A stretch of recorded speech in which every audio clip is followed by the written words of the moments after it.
Bonjour, ou plutôt bonsoir. Aujourd'hui on se retrouve pour la dernière étape, l'export. Et donc enfin une fois que ma vidéo est finie, je vais chercher à l'exporter. Donc ça en fait c'est assez simple, mais ce qu'il va falloir que je fasse avant, c'est qu'en fait je borne la vidéo pour savoir ce que je veux. Si par exemple ce rush là, je le veux pas à cet endroit là, il est plus loin, je m'en servirai sûrement dans ma V2, mais j'en veux pas à ma V1. Dans l'export, si j'exporte simplement, il va aussi y avoir lui. Donc ce que je veux c'est première frame, un in point, et à la fin, donc pas de ma musique, elle est trop longue, de mon rush, je vais mettre, je peux naviguer dans mes rushs avec flèche du haut, flèche du bas, je vais à mon dernier rush, et avec ma flèche de gauche, un rush, une frame avant, et là, out point. Là, ma vidéo elle est bornée, j'ai ce que je veux. CTRL S, et une fois fait, c'est bon. Et je vais aller dans ce petit onglet là, exporter. Ce que je vais avoir à vérifier, puisque normalement tout est plutôt bon, c'est le nom de mon fichier, 2108 format formation vidéo 169v1. Et là il y a un petit tiré du bas 1, puisqu'on voit qu'il n'est pas au bon endroit. Donc je vais enlever ce 0, ce tiré du bas 1, voilà. Son emplacement, je vais le choisir. Donc je ne le veux pas à cet endroit là. Moi je le veux dans mon projet, donc qui est celui-ci, Arborescence Project Copy. Export, et là c'est bon, enregistré. Et là je vois qu'il est au bon endroit. Projet copy, 0,5 export. Il est au bon endroit.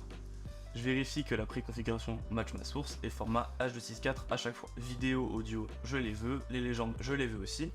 Effets, je les veux, les métadonnées, je les veux.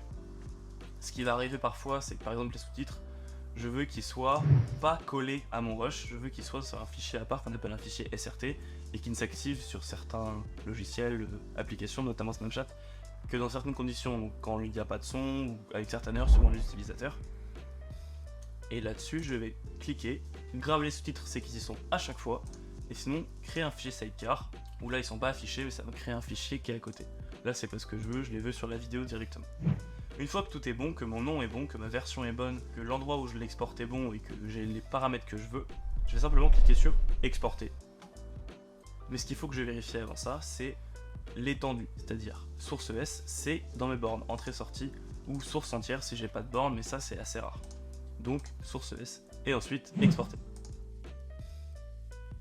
Et là voilà, ma vidéo a été exportée, je peux le voir juste ici. Je vais aller la chercher, donc je vais dans 0 en projet, je suis dans le bon, 0,5 export, et ma vidéo est là, exactement celle que j'ai faite tout à l'heure. Elle est ici, donc on peut simplement la lire, avec mes sous-titres à l'endroit où je leur ai demandé, et j'ai le son évidemment qui va avec. C'est aussi simple que ça pour les exports, et une fois que l'export est fait, on peut les envoyer n'importe où, que ce soit sur Slack, par un lien WeTransfer, etc. avec un simple glisser-déposer. Et voilà, c'est tout pour aujourd'hui, j'espère que ça vous aura été utile.